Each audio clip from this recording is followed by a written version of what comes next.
Assalamualaikum warahmatullahi wabarakatuh. Selamat pagi, Bapak Firman Romadoni selaku dosen pengampu mata kuliah Akuntansi Entitas Mikro Kecil dan Menengah dan teman-teman yang mengambil mata kuliah ini. Pada pertemuan keempat kita kali ini, saya Muhammad Rizi perwakilan dari kelompok CALK akan menyampaikan materi tentang penyajian laporan keuangan sesuai dengan RPS yang telah tersedia.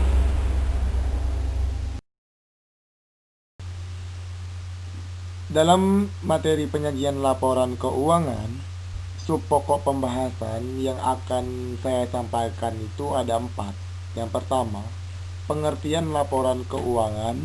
Yang kedua, karakteristik penyajian laporan keuangan. Yang ketiga, cara penyajian laporan keuangan menurut SAK. Yang keempat, keterbatasan penyajian laporan keuangan. Baiklah, yang pertama, pengertian laporan keuangan. Menurut Ikatan Akuntansi Indonesia atau IAI pada tahun 2015, laporan keuangan merupakan suatu penyajian terstruktur dari posisi keuangan dan kinerja suatu entitas. Dengan kata lain, laporan keuangan adalah catatan tertulis yang menyampaikan kegiatan bisnis dan kinerja keuangan suatu perusahaan.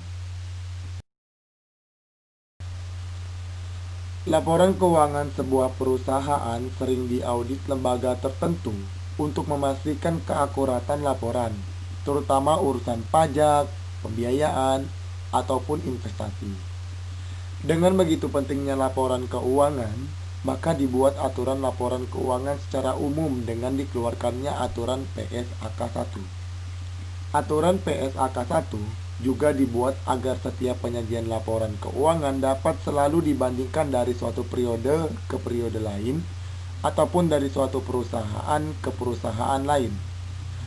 Laporan keuangan menyajikan informasi seperti aset atau harta, liabilitas atau kewajiban, ekuitas atau modal, pendapatan dan beban, termasuk keuntungan dan kerugian, serta kontribusi dan distribusi kepada pemilik dalam kapasitasnya sebagai pemilik dan arus kas.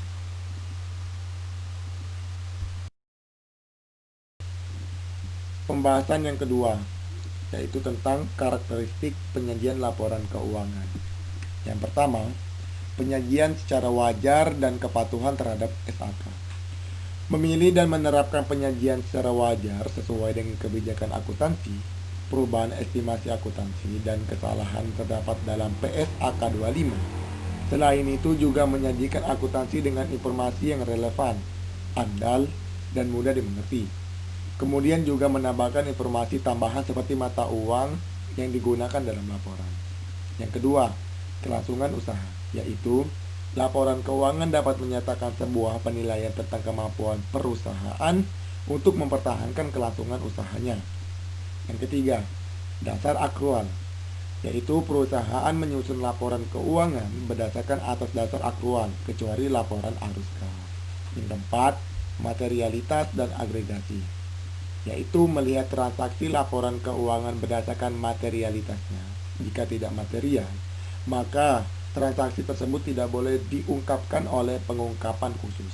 Yang kelima, saling hapus, yaitu perusahaan tidak diperbolehkan menghapus antara aset dengan liabilitas atau pendapatan dengan beban. Misalnya perusahaan A berutang pada perusahaan B sebesar 200 juta rupiah dan terdapat piutang dari perusahaan B sebesar 100 juta rupiah. Perusahaan tidak boleh menuliskan utang di laporan sebesar 100 juta rupiah saja. Utang dan piutang tetap harus dicatat. Yang keenam, frekuensi pelaporan, yaitu setiap perusahaan diwajibkan menyajikan laporan keuangan per periode, yaitu tahunan. Yang ketujuh, informasi komparatif, yaitu dalam menyajikan laporan keuangan, perusahaan perlu mempunyai perbandingan antara laporan periode berjalan dengan periode yang lalu. Yang kedelapan, konsistensi penyajian, yaitu setiap penyajian laporan keuangan harus konsisten. Misal untuk aset di bawah 2 juta rupiah, harus dibebankan dan tidak masuk ke dalam aset. Begitu seterusnya. Baiklah, pembahasan yang ketiga yaitu tentang cara penyajian laporan keuangan menurut SAK. Terdiri dari 4. Yang pertama, laporan laba rugi. Yang kedua, laporan perubahan modal atau ekuitas. Yang ketiga, neraca. Yang keempat, laporan arus kas. Baiklah, saya akan menjelaskan yang pertama, laporan laba rugi. Laporan laba rugi merupakan laporan yang berfokus pada pendapatan dan pengeluaran perusahaan selama periode tertentu. Setelah pengeluaran dikurangi dari pendapatan, maka menghasilkan angka laba perusahaan yang disebut laba bersih. Rumus sederhana dari laba rugi yaitu pendapatan dikurang pengeluaran sama dengan penghasilan bersih. Contoh laba rugi: PT ABC, laporan laba rugi untuk tahun yang berakhir pada 30 September 2019.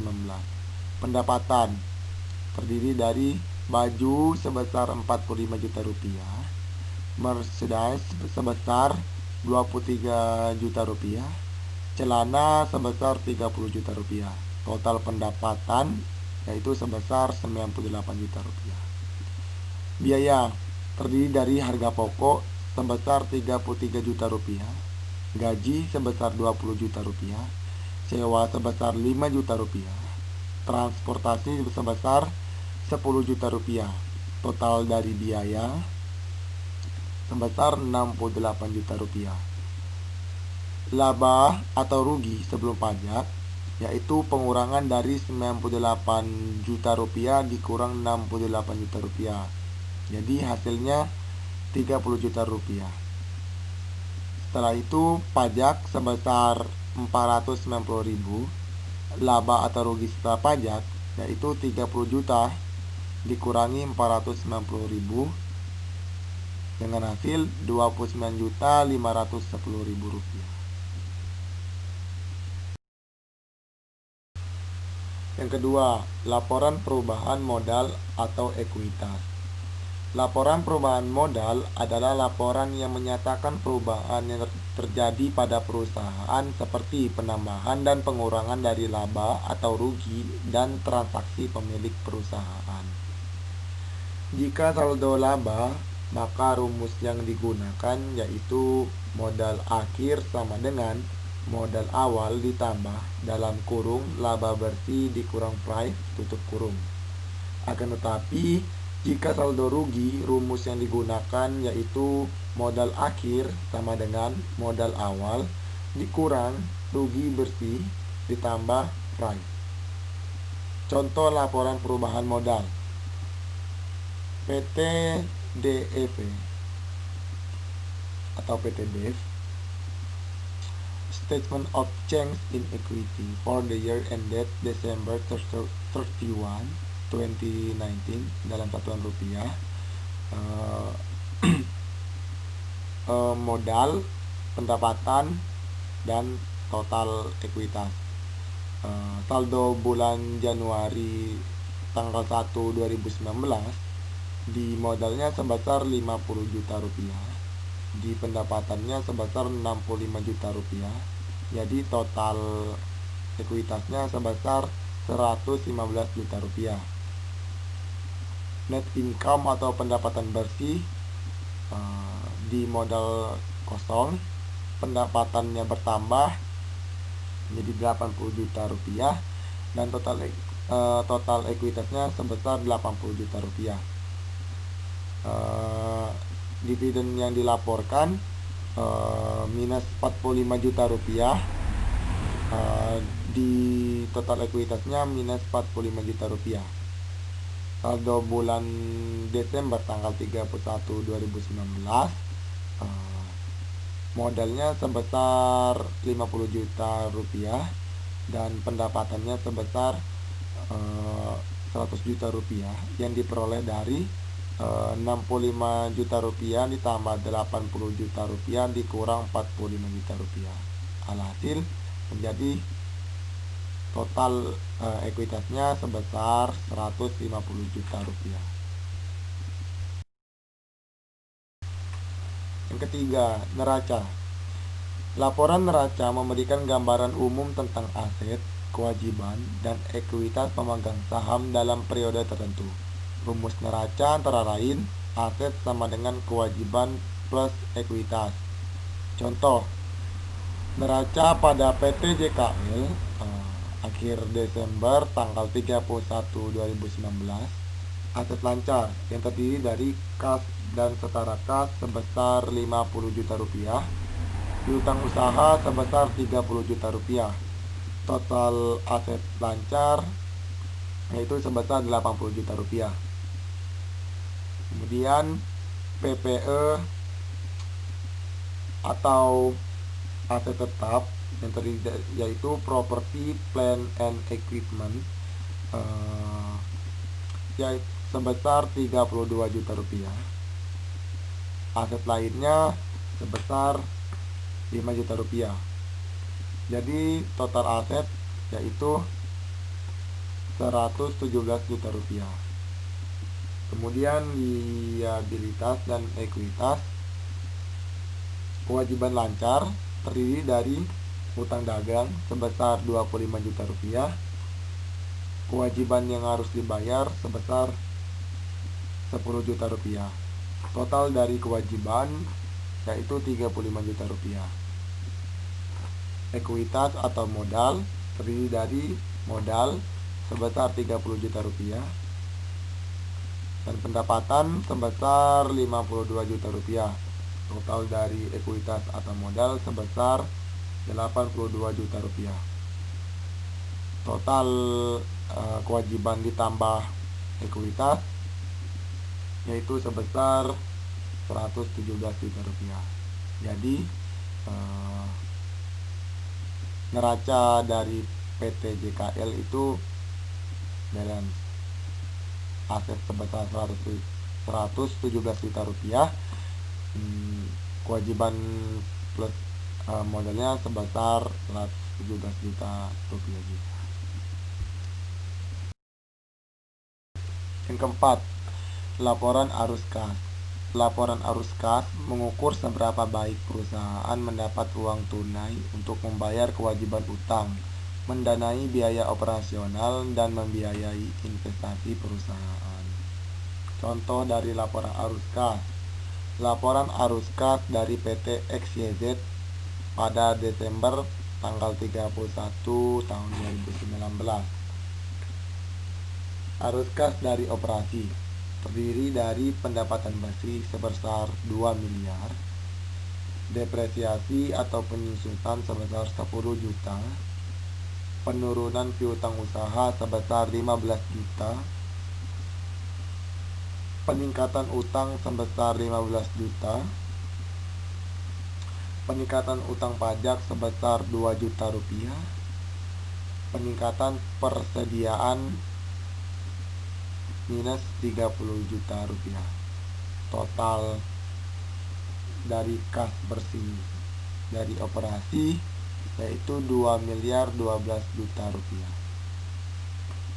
Selanjutnya arus kas dari investasi terdiri dari aset tetap yaitu plant, property, dan equipment minus 100 juta rupiah. Selanjutnya arus kas dari pembiayaan terdiri dari wesel bayar sebesar 10 juta rupiah. Total dari arus kas untuk pada akhir 31 Desember 2019 yaitu 1 miliar 922 juta rupiah.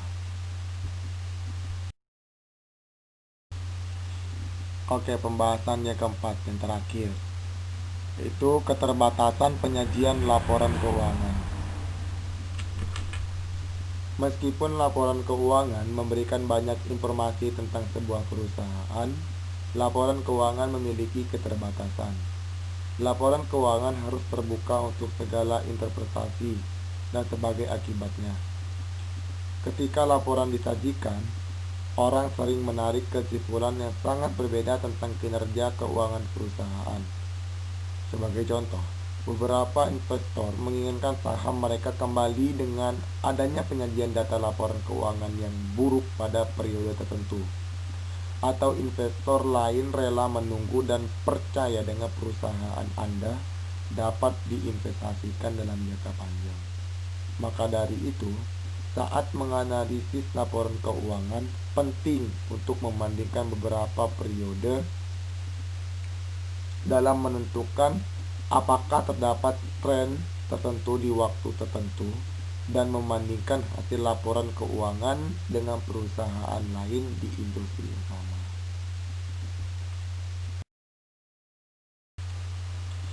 Mungkin hanya itu yang bisa saya sampaikan. Semoga teman-teman mengerti apa yang saya sampaikan pada pertemuan keempat kali ini, yaitu tentang penyajian laporan keuangan. Mohon maaf jika ada kata yang salah. Saya ucapkan sekian dan terima kasih. Wassalamualaikum warahmatullahi wabarakatuh.